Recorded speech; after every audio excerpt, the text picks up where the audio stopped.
Assalamualaikum warahmatullahi wabarakatuh. Asyhadu an la ilaha illallah wa asyhadu anna Muhammadur Rasulullah. Kaum dangu sadayana tepang deui sareng pun emang dina guaran Sirah Nabawiyah. Hayu urang sami-sami wangun ieu channel ku cara toel like sareng subscribe. Pamugi kasayan palawargi sadaya sing janten sampeureun jaga di yaumil jaja. Amin ya rabbal alamin. Supados tenyang kolong teng kana waktos mangga urang sami-sami kawitan bae ieu guaran wilujeng ngadangukeun.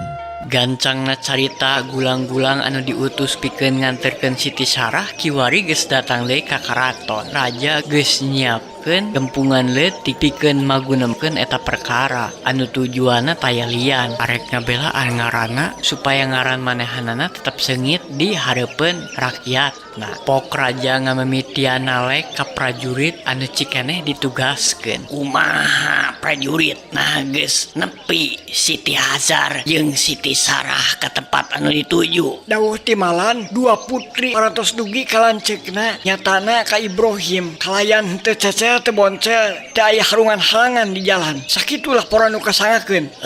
Laporan katarima geus ayeuna regepkeun ku sararea. Kami rek merep panerangan ngeunaan hal nu cikeneh kajadian. Anu kahiji kaula ngahaturkeun nuhun pikeun ais pangampih karaton anu geus nohonan pangondang raja. Aya hiji hal anu kudu dikanyahokeun ngeunaan pasualan anu cikeneh kajadian sacara langsung tumiba ka diri kaula, tapi ari hakikatna mah sabenerna eta teh tumiba keur sakumna bangsa Mesir.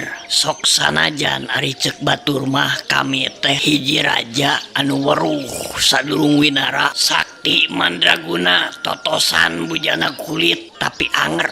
Ai dina hiji mangsa mah sok aya wae ti soledatna poho palangah. Kitu deui kajadian dina poe tadi. Kami ngarumasakeun pisan harita eleh pangadiwasa tenung ku pihakna Ibrahim. Hal ieu sama sakali teu perlu dikilungan sok sanajan kabawahan-bawahan kami. Gunana pikeun ningkatkeun kawaspadaan sakabeh ais pangampih bangsa Mesir. Kami henteu bisa ngabayangkeun saupamana dina wangkit ayeuna kami henteu jujur ka sararea meureunnan kabalangahan teh bakal nepa ka sararea bari jeung samata-mata eta teh muarana kasalahan aya dina diri kami minangka pamimpinna. Perlu ku aranjeun sararea dikanyahokeun yen Sarah teh oge Ibrahim eta teh mangrupakeun katurunan jin anu teuing aya angin di mana atawa teuing titahan saha atuh make datang ka negeri urang sararea. Padahal kami mah sama sekali henteu boga parsoalan jeung maranehna. Mata kami mereh Siti Hajar pikeun panyomo ka maranehna supaya kabeungkeut ku tali kanyaah turtan teu ngadodoho khususna ka kulawarga kerajaan. Mudah-mudahan manehna oge sing ngarasa boga hutang budi ka bangsa Mesir supaya ulah kumawane ngaganggu deui. Kami ngaliwatan Siti Sarah tadi geus waleh menta hampura jeung nganggap eueuh ieu kajadian. Mugi-mugi wae kasanggupan maranehna bisa dicekel tur akibatna urang sararea jadi aman katangtuan dina hirup di ieu negeri. Urang masing-masing we pihak maranehna oge pihak urang henteu make jeung silih ganggu. Ngan sakitu anu ku kami ditepikeun. Ayeuna mah PKB bubar teu kudu aya pikiran naon-naon sing tarnang dina ngagarap pacabakana masing-masing. Satu tasna dianggap rengse eta gempungan buriak wae kabeh ngabubarkeun diri muru ka tempat jeung ka pacabakana masing-masing. Aya dua riwayat anu kupun emang kapanggih ngeunaan Siti Hajar. Anu kahiji netelakeun yen Siti Hajar teh mangrupakeun budak ti Raja Mesir anu ti keur orok keneh diingu tug nepi ka nincak rumaja. Atuh riwayat kadua nyaeta Siti Hajar teh mangrupakeun putri pituin ti prameswari Raja Mesir. Nyanggakeun eta mah kumaha kaum dangu sadayana bae bade milih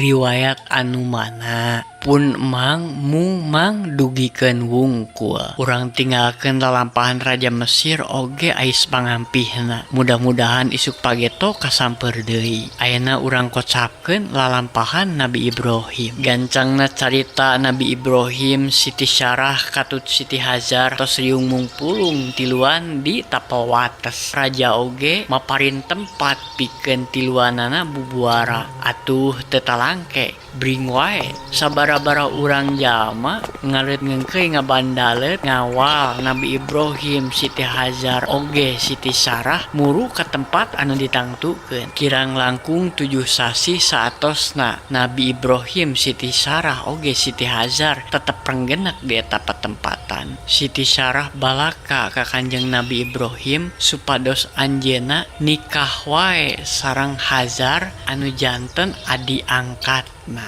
Ari kaayaan Siti Hajar teh yuswana langkung anom kirang langkung 10 tahun di Siti Sarah. Alasan Siti Sarah miwarang mihukum Siti Hajar taya lian ku kanyaah jeung kacinta anak anu janten caroge dumeh satungtung rumah tangga teu acan dipaparin kapercantenan ku Allah pikeun maparin katurunan. Delami teu eta ruk wae Kanjeng Nabi Ibrahim ngadahu ka Siti Hajar ku restuna Siti Sarah. Kirang langkung satahun ti satu tasna Kanjeng Nabi Ibrahim ngaheuyeuk rumah tangga sareng istrina anu kadua nyaeta Siti Hajar. Allah Subhanahu wa taala maparin kurnia ku ayana Siti Hajar kakandungan. Gancangna carita panceg 8 bulan gubrag wae gumelar ka alam dunya hiji budak lalaki pilihan Allah anu diamanahkeun ka Kanjeng Nabi Ibrahim perantawisan Siti Hajar orok lalaki teh dibere ngaran Ismail. Salian tirasa gumbira anu teu kaampeuh hal ieu teh namihan sumanget anu kacidarohaka na pikeun Siti Sarah kanggo ngadoa ka Allah Subhanahu wa taala supados anjeunna oge dipaparin katurunan ti Nabi Ibrahim. Eueuh waktosna seep cagah urang teuneun dihaneulem hieum tunda dihanjuang siang paragi nyokot ninggalkeun. Mangsa datang samper deui teh hilap pun emang nada agung cukup lumur jembar hapunteuna boh bilih aya basa anu kirang merenah salami dipidangkeuna ieu rekaman. Pamungkas catur wabillahi taufiq wal hidayah. Wassalamualaikum warahmatullahi wabarakatuh.